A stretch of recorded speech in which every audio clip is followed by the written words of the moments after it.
একজন মুসলিমের চিন্তা পদ্ধতি অন্য সবার চেয়ে ভিন্ন। এর কারণ হলো আল্লাহর কিতাব। এটা আমাদের চিন্তাধারাকে রূপদান করে। বস্তুত আজ আমি আলোচনা শুরু করতে চাই সূরা মুলকের একটি আয়াত দিয়ে, যেখানে বলা হয়েছে লোকেরা জাহান্নামে প্রবেশ করছে, আর প্রবেশ করাকালে তাদেরকে তাদের অপরাধ সম্পর্কে জিজ্ঞেস করা হচ্ছে। তখন তারা উত্তরে বলবে, ওয়াকালু লাউ কুন্না নাসমাউ আও নাকিল মা কুন্না ফি আসহাবিস সাঈর। বিখ্যাত একটি আয়াত। এবং তারা বলবে, যদি আমরা শুনতাম। চলুন এখানে একটু থামি। এখানে কি শোনার কথা বলা হচ্ছে? যদি কোরআন শুনতাম, যদি ইসলামের বার্তা শুনতাম, যদি উপদেশগুলো শুনতাম, যদি কোরআন শুনতাম। এই অংশটি সবাই বুঝে, কিন্তু এরপরের আয়াতে ওয়া নাকিলু বলা হয়নি, বলা হয়েছে আও নাকিলু। লাউ কুন্না নাসমাউ আও নাকিলু। আর আরবিতে আও অর্থ অথবা। যদি আমরা শুনতাম অথবা বিবেক বুদ্ধি প্রয়োগ করতাম, অর্থাৎ যদি শুনতাম অথবা অন্তত পক্ষে চিন্তা ভাবনা করতাম। কথাগুলো এভাবে উপস্থাপনার পেছনে শক্তিশালী উদ্দেশ্য রয়েছে। একদিকে মুসলমানরা কিছু শুনলে সেখান থেকে কিছু শেখার চেষ্টা করবে। আমরা খুতবা শুনি, রিমাইন্ডার শুনি, লেকচার শুনি, কিছু পড়লেও আমরা ওইখান থেকে শিখি। এগুলো থেকে আমরা উপদেশ গ্রহণ করে থাকি এবং হতে পারে এগুলোর আলোকে নিজের ভালোর জন্য নিজের মাঝে পরিবর্তন আনি। অন্তত পক্ষে প্রত্যেকের মাঝে পরিবর্তনের চেষ্টা থাকা উচিত। এই মানুষগুলোর আজ এই পরিণতির অন্যতম একটা কারণ হলো ভালো ভালো উপদেশ শোনার পরেও তারা নিজেদের পরিবর্তন করেনি। তারা শুনতে অস্বীকার করলো। মানে শ্রবণ করার দুইটা দিক রয়েছে। একদিকে কিছু কথা কানে প্রবেশ করা, আর অন্যদিকে সে কথাগুলো নিজের জীবনে প্রয়োগ করা। আরবি ভাষার ক্ষেত্রে এই কথা যেমন সত্য, তেমনি ইংরেজি ভাষার ক্ষেত্রেও সত্য। যেমন যখন একজন বলেন, আমি তাকে উপদেশ দেওয়ার চেষ্টা করেছি কিন্তু সে শোনেনি, এর অর্থ এটা নয় যে সে আমার কথা শুনতে পায়নি, বরং এর অর্থ হলো সে আমার কথা অনুযায়ী কাজ করেনি। তাহলে দেখা যাচ্ছে শ্রবণ করার মাঝে এই দুইটি দিক রয়েছে। কিন্তু পরের কথাটির উপর আজ আমি জোর দিতে চাই, অথবা যদি আমরা চিন্তা ভাবনা করতাম, যদি আমরা নিজেদের বিবেক বুদ্ধি প্রয়োগ করতাম। এই আয়াতের বাহিরে আরো বহু আয়াতে আমাদের বলেছেন একজন মুসলিমের নিয়মিত চিন্তা করা উচিত। এমনকি যখন সে কোনো শায়েকের কাছ থেকে কিছু না শুনে নিভৃতে বসে থাকে, তখনও তার চিন্তা করা উচিত। আমরা সর্বদা চিন্তাশীল মানুষ।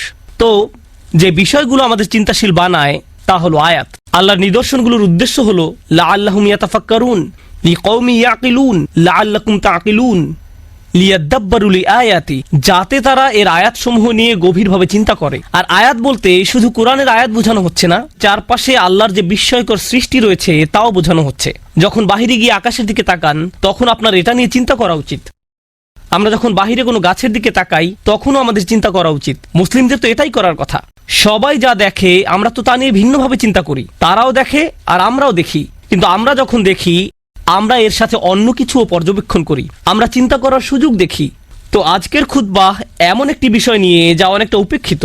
আল্লাহ আয্যা ওয়া জাল্লা চান আমরা যেন এই সম্পর্কে চিন্তা করি। তিনি চান আমরা যেন ব্যাপারটা গভীরভাবে ভেবে দেখি। এভাবে দুটি বিষয়ের মাঝে পার্থক্য তৈরি হয় যখন আমরা ভাষা কোরআন অধ্যয়ন করি এবং সামনে এগিয়ে যাই, অথবা আমরা থামি এবং আল্লাহ সুবহানাহু ওয়া তাআলা কি বলছেন তা নিয়ে গভীরভাবে ভেবে দেখি। তিনি এই অসাধারণ আয়াতে বলেন, ওয়া আওহা রাব্বুকা ইলান নাহলি।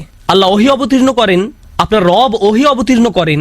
যখন বলেন আওহা রাব্বুকা, কোরআন যেহেতু রাসূলুল্লাহ সাল্লাল্লাহু আলাইহি সাল্লামের নিকট অবতীর্ণ কালাম, যখন বলা হয় আপনার রব অবতীর্ণ করেছেন, রাসূলুল্লাহ সাল্লাল্লাহু আলাইহি সাল্লাম যখন এই কথা শুনছেন, তিনি হয়তো ভাবছেন আমার রব আমার প্রতি কোরআন নাজিল করেছেন। কিন্তু এই আয়াতে আল্লাহ বলছেন, আমি আপনার নিকট অবতীর্ণ হওয়া ওহী সম্পর্কে কথা বলছি না, আমি মৌমাছির নিকট অবতীর্ণ হওয়া ওহী সম্পর্কে কথা বলছি। যেই প্রভু আপনার নিকট কোরআন অবতীর্ণ করেন, তিনি মৌমাছির প্রতিও কিছু একটা অবতীর্ণ করেন। ব্যাপারটা নিয়ে একটু ভেবে দেখুন। মৌমাছি আমাদের অধিকাংশের নিকট গুরুত্বপূর্ণ কোনো বিষয় নয়।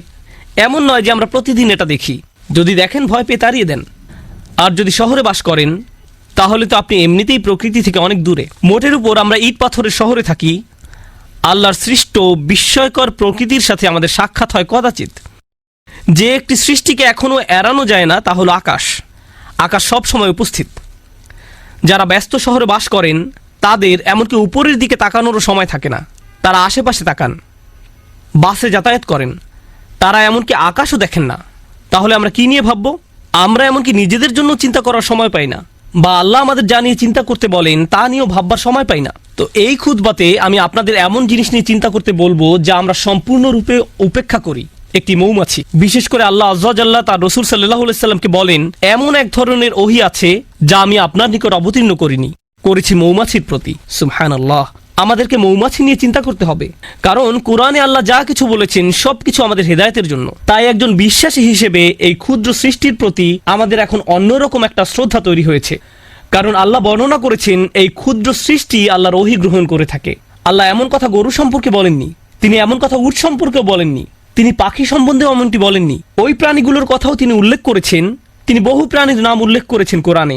অন্য অনেক সৃষ্টির কথা কোরআনে এসেছে, কিন্তু ওহীর ব্যাপারটি যা আমাদের মনোযোগকে বিশেষভাবে আকর্ষণ করেন, এই সৃষ্টির মাঝে বিশেষ কিছু রয়েছে যার দরুন আল্লাহ আমাদেরকে এর প্রতি মনোযোগ দিতে বলেছেন। আর এটা একটা ভাবনার বিষয়। প্রকৃতপক্ষে যদিও এটা আজকের খুতবার বিষয় নয়, ব্যক্তিগতভাবে কয়েক মাস পূর্বে যখন আমি এই আয়াত নিয়ে গবেষণা করছিলাম, আমি মৌমাছির উপর নির্মিত 5-6টা ডকুমেন্টারি দেখেছিলাম।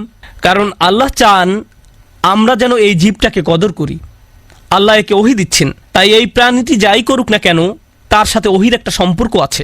এটি ওহীর দ্বারা অনুপ্রাণিত হয়ে কাজ করে। আমি মৌমাছি সম্পর্কে বেশি কিছু জানতাম না, তাই আমাকে এই বিষয়ে অধ্যয়ন করতে হয়েছিল। আমি এই অধ্যয়নকে ইসলামী অধ্যয়ন মনে করি। ডকুমেন্টারি দেখে দেখে মৌমাছির জীবন প্রণালী শেখা এবং নোট করা আমার জন্য এটা আল্লাহর দ্বীন অধ্যয়ন করার নামান্তর। কারণ এই বিষয়টা নিয়ে আল্লাহ আমাদেরকে চিন্তা করতে বলেন। আল্লাহর এই কিতাব থেকে জ্ঞান এবং প্রজ্ঞা অর্জন করতে হলে আমাদের দৃষ্টিভঙ্গির প্রসারতা থাকা জরুরি। যাই হোক, এই আয়াতে আল্লাহ বলেন আনিত্তাখিযি মিনাল জিবালি বুয়ুতা। আল্লাহ মৌমাছির প্রতি ওহী নাজিল করেন। ইত্তাখিযি এর অর্থ সরাসরি আদেশ। ইত্তাখিযি এখানে প্রত্যাশিত ভাষা হওয়ার কথা ছিল আনতাত্তাখিযা মিনাল জিবালি বুয়ুতান। পাহাড়ে এর বাসা নির্মাণ করা উচিত পাহাড়ে। ওয়ামিনাশ শাজারি এবং গাছে। ওয়ামিম্মা ইয়ারিশুন এবং তারা যে গৃহ নির্মাণ করে তাতে, অর্থাৎ মৌচাষীরা এর জন্য যে খাঁচা নির্মাণ করে, যে গৃহ নির্মাণ করে তাতে। তাহলে মানুষ তাদের জন্য যে খাঁচা তৈরি করে তাতেও এরা বাসা তৈরি করতে পারে। এখন আমরা এই আয়াত থেকে যা শিখি, প্রথমত আল্লাহ বিশেষভাবে উল্লেখ করলেন তিনি মৌমাছিকে সরাসরি আদেশ দিয়ে থাকেন। ইত্তাখিযি ব্যাকরণের দিক থেকে ফেলে আমরের মধ্যম পুরুষে ব্যবহৃত হয়েছে। আল্লাহ সরাসরি মৌমাছির সাথে যোগাযোগ করে বলছেন তার কোথায় বাসা বানানো উচিত। এই আদেশের আরেকটি অসাধারণ উপকার হলো, যদি কখনো মধু বা মধু উপজাত কোনো দ্রব্য খেয়ে থাকেন, পৃথিবীতে যার বিশাল বাজার রয়েছে, প্রকৃতপক্ষে এটা শুধু মধু নয়, অধিকাংশ খামার, উদাহরণস্বরূপ ক্যালিফোর্নিয়াতে রয়েছে পৃথিবীর সবচেয়ে বড় কাঠবাদামের খামার। পৃথিবীর 90% কাঠবাদাম আসে সেখান থেকে, আর এর সবটা আসে মূলত মৌমাছির সাহায্যে, যারা বিভিন্ন রকম কাঠবাদামের গাছ থেকে ফুলের রেণু সংগ্রহ করে এবং পরাগায়নে সাহায্য করে, এবং এজন্য কৃষকরা সেখানে মৌ চাষ করে। এখন আল্লাহর প্রতি ওহী নাজিল করে বলেন তুমি বাসা বানাতে পারো পাহাড়ে, বাসা বানাতে পারো গাছে। যদি আল্লাহ না বলতেন ওয়ামিম্মা ইয়ারিশুন, তাহলে আপনারা মৌমাছির বাসা পেতেন শুধুমাত্র পাহাড়ে এবং গাছে। আমরা কখনোই মৌ চাষ করতে পারতাম না। কিন্তু তিনি বলেছেন ওয়ামিম্মা ইয়ারিশুন, যেন আমি আর আপনি মধু খাওয়ার স্বাদ উপভোগ করতে পারি। কারণ আল্লাহ একে অনুমতি দিয়েছেন মানুষের তৈরিকৃত বাসায় মৌচাক নির্মাণের জন্য, যেন আমরা এর চাষ করতে পারি। ব্যাপারটা নিয়ে একবার ভেবে দেখুন। এই ভাবনা আমাদেরকে এই সত্য অনুধাবন করতে সাহায্য করে যে আল্লাহর সৃষ্টি জগৎ থেকে যত কিছু আমরা উপভোগ করতে পারছি, এর কারণ আল্লাহ এদেরকে সরাসরি আদেশ করেছেন আমাদের সেবা করার জন্য। এই ক্ষেত্রে মৌমাছিকে আদেশ করা হয়েছে আমাদের সেবা করার জন্য। তাই যখন মানুষ মৌ বক্স নির্মাণ করে, তুমি তাকে নিজের বাসা হিসেবে গ্রহণ করে নাও। কিন্তু আজ আসলে যে বিষয়টা নিয়ে কথা বলতে চাই তা হলো এই ক্ষুদ্র সৃষ্টি থেকে কিছু পথ নির্দেশনা। শুধু এই সৃষ্টির কদর করা নয়, বরং কিছু হেদায়েত। আর আমি এমন কিছু শিক্ষা এর কাছ থেকে পেয়েছি যা আমাকে সম্পূর্ণ হতবুদ্ধি করে দিয়েছে। আমি রাসূলুল্লাহ সাল্লাল্লাহু আলাইহি সাল্লামের একটি হাদিস পেয়েছি, ওয়াল্লাযী নাফসি বিয়াদিহি, আমি সেই সত্তার শপথ করে বলছি যার হাতে আমার প্রাণ। আল্লাহ রাসূল সাল্লাল্লাহু আলাইহি সাল্লাম কোনো শপথ করা ছাড়াই যা ইচ্ছা বলতে পারতেন, কিন্তু তিনি সর্বপ্রথম আল্লাহর নামে শপথ করেছেন। কারণ তিনি এখন যা বলতে যাচ্ছেন নিশ্চয়ই তা আশ্চর্যজনক কোনো বিষয়। তিনি বলেন ইন্না মাসালাল মুমিন কামাসালিল নাহলা, ঠিক মৌমাছির মতো। মুমিনের উদাহরণ হলো ঠিক মৌমাছির মতো। আমি বসে থেকে ভাবলাম সুবহানাল্লাহ, আল্লাহ প্রথমে আমাদের বলছেন তিনি মৌমাছির প্রতি ওহী প্রেরণ করেন, আর এখন রাসূলুল্লাহ সাল্লাল্লাহু আলাইহি সাল্লাম বলছেন তুমি যদি মুমিন হতে চাও তাহলে ঠিক মৌমাছির মতো হও। মৌমাছির মতো হলে কি হবে, আর কিভাবে মৌমাছির মতো হব? মৌমাছি আমাকে আমার ঈমান সম্পর্কে কি শেখাবে? কিভাবে একজন বিশ্বাসীর মতো বাঁচতে হবে এ ব্যাপারে মৌমাছি কি শেখাবে? ব্যাপারটা এতই সিরিয়াস যে আল্লাহ রাসূল সাল্লাল্লাহু আলাইহি সাল্লাম প্রথমে আল্লাহর নামে শপথ করেছেন, তারপর এই কথা বলেছেন। তো তিনি আমাদের কিছু কথা বললেন যার প্রতি আমাদের মনোযোগ দেওয়া প্রয়োজন। কিন্তু আমি চাই রাসূলুল্লাহ সাল্লাল্লাহু আলাইহি সাল্লাম কি বলেছেন আপনারা তার প্রতি মনোযোগ প্রদান করুন। তিনি বলেন আকালাত তাইয়িবান, এটি ভালো জিনিস খায়, এটি ভালো এবং খাঁটি জিনিস খায়। মৌমাছি উত্তম ফুলের নিকট যায় এটি এমন কোনো ফুলের নিকট থেকে নেয় না যেটি অপরিপক্ক, নষ্ট। এটি এমন কোনো ফুলের নিকটও যায় না, গন্ধ শুকে এটি বুঝে ফেলে অন্য মৌমাছি ইতোমধ্যে এই ফুলের কাছ থেকে নিয়ে গেছে। এটি নতুন, পরিষ্কার, খাঁটি একটি ফুলের নিকট যায়। এটি শুধু সেই ধরনের ফুলের নিকট যায়। আমাদের ঈমানের প্রথম যে ব্যাপারটি এখানে হাইলাইট করা হয়েছে তা হলো যে রিজিকের আমরা সন্ধানে বেরিয়ে পড়ি। শুধু যে খাদ্য আহার করি তাই নয়, বরং যে রিজিকের পিছনে ছুটি, যে চাকরি আপনি পাবেন, যে ব্যবসা আপনি শুরু করবেন, যে টাকা আপনি কামাবেন এবং যে খাদ্য আপনি আহার করবেন, সব কিছুতে খাঁটি জিনিসের সন্ধান করুন। এমন জিনিসের অনুসন্ধান করুন যা খাঁটি, যা পবিত্র। সর্বোত্তম জিনিসের খোঁজ করুন।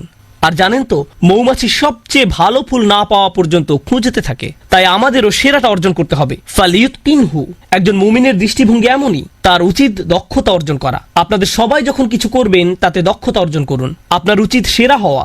এটাই মৌমাছি করে। সে সেরা ফুলের সন্ধানে থাকে। এটাই মৌমাছি করে। এটাই প্রথম শিক্ষা। তারপর তিনি বলেন অওয়াদাআ তাইয়িবান, এটি উত্তম উপায়ে বসে। যেভাবে এটি ফুলের উপর বসে তা খুব সুন্দর। ব্যাপারটা ভালো এবং খাঁটি। আর আপনাকে এ সম্পর্কে গবেষণা করতে হবে। মৌমাছি নিয়ে গবেষণা না করলে তো এটা আপনি জানতে পারবেন না। মৌমাছি নিয়ে অধ্যয়ন করলে জানতে পারবেন তারা শুধু সে ফুলের কাছেই পরাগ নিয়ে যায় যে ফুলের পরাগ দরকার। মৌমাছি যখন কোনো ফুল থেকে মধু নিতে যায়, তারা ওই ফুল থেকে মধু নিবে না যদি না তারা ওই ফুলকে আরো বেশি কিছু দেয়। তারা একে জীবন দিবে, পরাগ দিবে। আমাদের সবার জীবনে বিভিন্ন রকম সম্পর্ক রয়েছে, ঠিক যেমন মৌমাছির ফুলের সাথে সম্পর্ক আমাদের প্রত্যেকের সম্পর্ক রয়েছে। আপনার আমার প্রতিটি সম্পর্কের ক্ষেত্রে আপনি কিছু নেন এবং কিছু দিয়ে থাকেন। আপনার বিবাহের ক্ষেত্রে আপনি কিছু দিয়ে থাকেন এবং কিছু নিয়ে থাকেন। যখন আপনি পিতা বা মাতা হন, যখন আপনি একজন শিক্ষক, তখনও আপনি কিছু দিয়ে থাকেন এবং কিছু নিয়ে থাকেন। যখন আপনি কারো চাকরি করেন বা মালিক পক্ষের হয়ে থাকেন, তখনও কিছু নিয়ে থাকেন এবং কিছু দিয়ে থাকেন। কিন্তু মৌমাছি যা কিছু নেয় তার চেয়ে অনেক বেশি দিয়ে থাকে। এটি নেওয়ার চেয়ে দেয় অনেক বেশি। আর যা প্রদান করে তা গ্রহীতার জীবনকে উন্নত করে। আর যা নিয়ে যায় তা গ্রহীতার কোনো ক্ষতি করে না।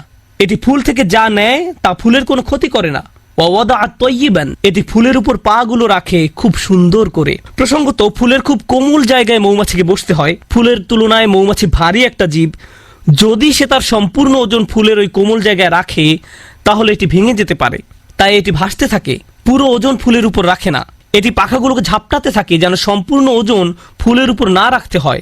আমরা এখান থেকে কি শিখছি?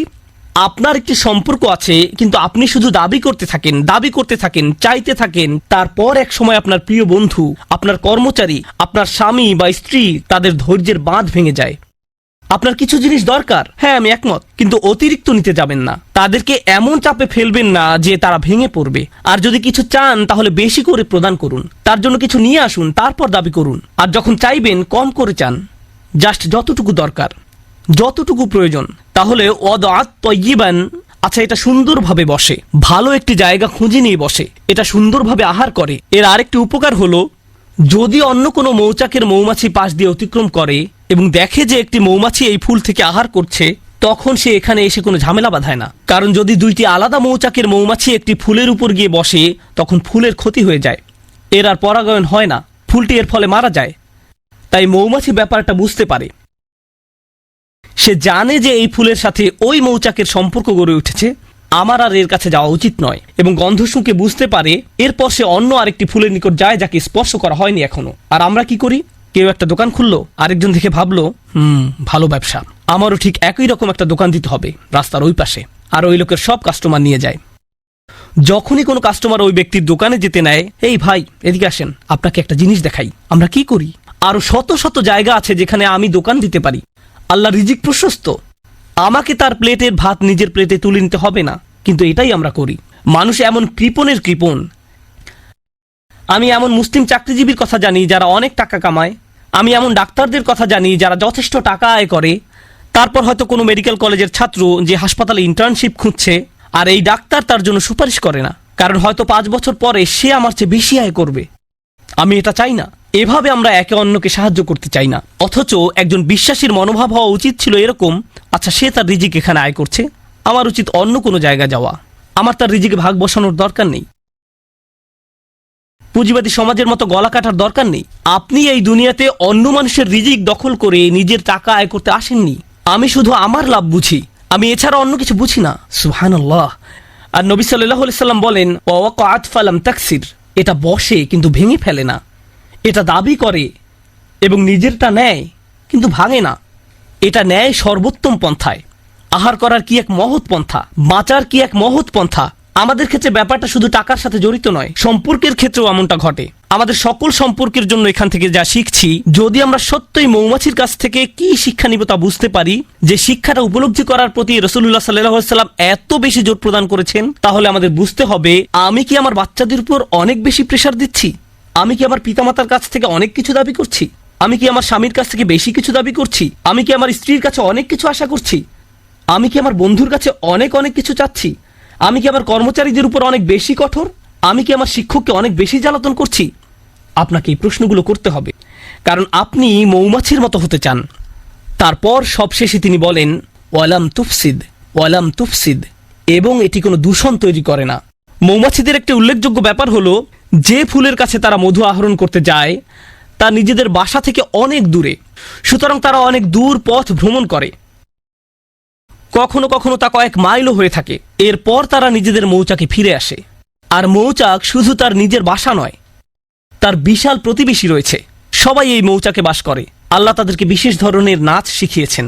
একটি নির্দিষ্ট নিয়মে তারা বাতাসে ভাসতে থাকে, যা অন্য মৌমাছিদের জন্য অন্য ফুলের পথ বাতলে দেয়।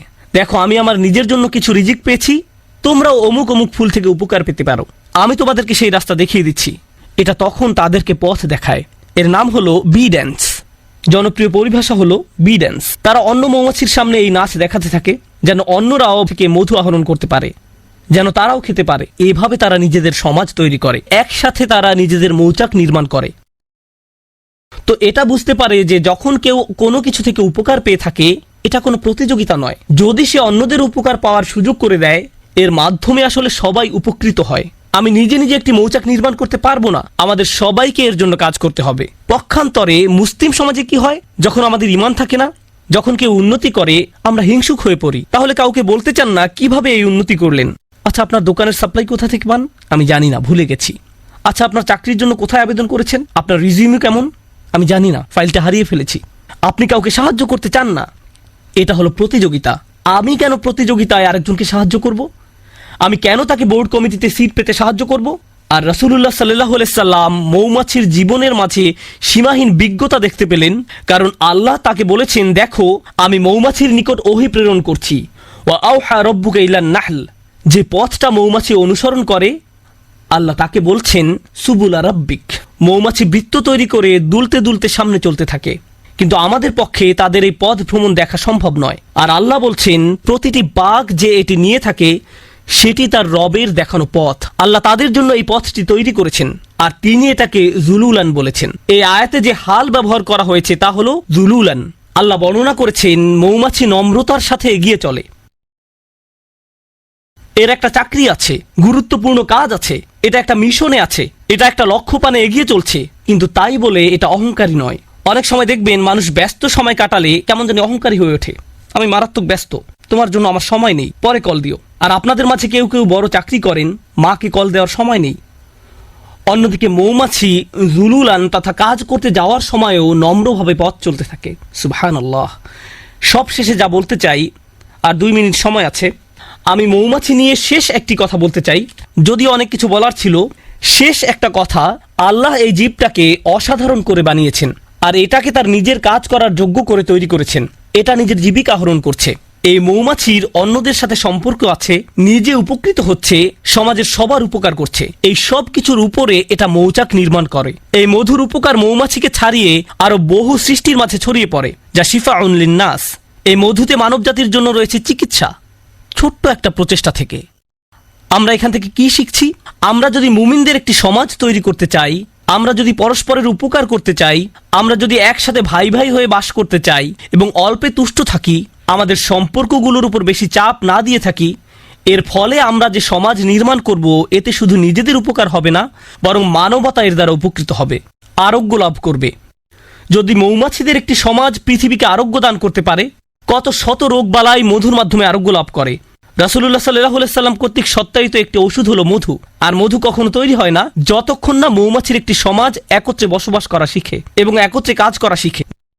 যদি এই উম্মাহ যার মৌমাছির মতো হওয়ার কথা, যদি আমরা একসাথে কাজ করা শিখি, একত্রে বসবাস করা শিখি এবং আমাদের নিজস্ব সমাজ তৈরি করি, এর ফলে আমরা শুধু নিজেদের উপকার করব না, আমরা মানব জাতির জন্য আরোগ্য লাভের এক উপায়ে পরিণত হব। কারণ মানব জাতি আজ লোভী হয়ে পড়েছে, সবাই শুধু নিজের চিন্তায় ব্যস্ত। তারা বলে আগে নিজের চরকায় তেল দাও। আমরা এই গ্রহকে জ্যান্ত সাবার করে ফেলেছি। প্রসঙ্গত এতে অবাক হওয়ার কিছু নেই। আজ যেহেতু পৃথিবীতে ফিতনা বেড়ে গেছে, পৃথিবীতে আরেকটি ট্র্যাজেডিও লক্ষ্য করা যাচ্ছে। মৌচাকগুলো দিন দিন উধাও হয়ে যাচ্ছে। আল্লাহ আজ্জা ওয়া জাল্লার একটি অন্যতম নিদর্শন হারিয়ে যাচ্ছে এবং এজন্য সব শেষে রাসূলুল্লাহ সাল্লাল্লাহু আলাইহি সাল্লাম বলেন, ওয়ালাম তুফসিদ, এটা ফাসাদ তৈরি করে না, এটা আহার করার মাধ্যমে আরো বেশি জীবন তৈরি করে। যখন মৌমাছি আহার করে, এটি আরো জীবন তৈরিতে সাহায্য করে। আজকের দুনিয়ায় যেভাবে ম্যানুফ্যাকচারিং ইন্ডাস্ট্রিগুলো কাজ করে, যেভাবে আপনি ভোগ করি, আমরা জীবন বৃদ্ধি করি না, বরং আমরা উৎপাদন করি উল্লেখযোগ্য পরিমাণে মৃত্যু ঘটানোর মাধ্যমে। আমরা পৃথিবীতে অনেক বেশি দূষণ তৈরি করি, আমরা অনেক বেশি সামাজিক অপচয় এবং অর্থনৈতিক অপচয় তৈরি করি, আমরা দুনিয়াতে ফাসাদ তৈরি করি। আর রাসূলুল্লাহ সাল্লাল্লাহু আলাইহি সাল্লাম বলছেন, মৌমাছির মতো ভোগ করতে শেখো, যেন পৃথিবীতে ফাসাদ তৈরি করা থেকে বিরত থাকতে পারো, পৃথিবীকে আরো বাসযোগ্য করে তোলো। তোমরা তোমাদেরটা নিতে পারো, কিন্তু এর মানে এটা নয় যে পৃথিবীকে এর জন্য বিশাল মূল্য দিতে হবে, পরবর্তী প্রজন্মকে এর জন্য মূল্য দিতে হবে। আল্লাহ আমাদেরকে এর কদর করতে সাহায্য করুন, আমাদের চিন্তাশীল মানুষে পরিণত করুন। আল্লাহ আমাদেরকে গভীর জ্ঞানপূর্ণ এক ধর্মদান করেছেন। আল্লাহর শপথ, যদি এই ধর্ম নিয়ে চিন্তা করেন তাহলে এটা অন্যরকম এক বিষয়। আর যদি সারা জীবন ধরে শুধু অনুসরণ করে আসছেন কিন্তু কোনোদিন এই ধর্ম নিয়ে চিন্তা করেননি, তাহলে এটা সম্পূর্ণ ভিন্ন রকম একটা বিষয়। আল্লাহ আমাদের চিন্তাশীল মানুষে পরিণত করুন, ভাবুক মানুষে পরিণত করুন এবং এমন মানুষে পরিণত করুন যারা আসলেই কোরআনের আয়াত নিয়ে চিন্তা করতে পারে এবং রাসূল সাল্লাল্লাহু আলাইহি সাল্লামের হাদিসের গভীর শিক্ষা নিয়ে ভাবতে পারে। বারাকাল্লাহু লি ওয়া লাকুম ফিল কুরআনিল হাকিম ওয়া নাফা'নি ওয়া ইয়্যাকুম বিল আয়াতি ওয়া যিকরিল হাকিম।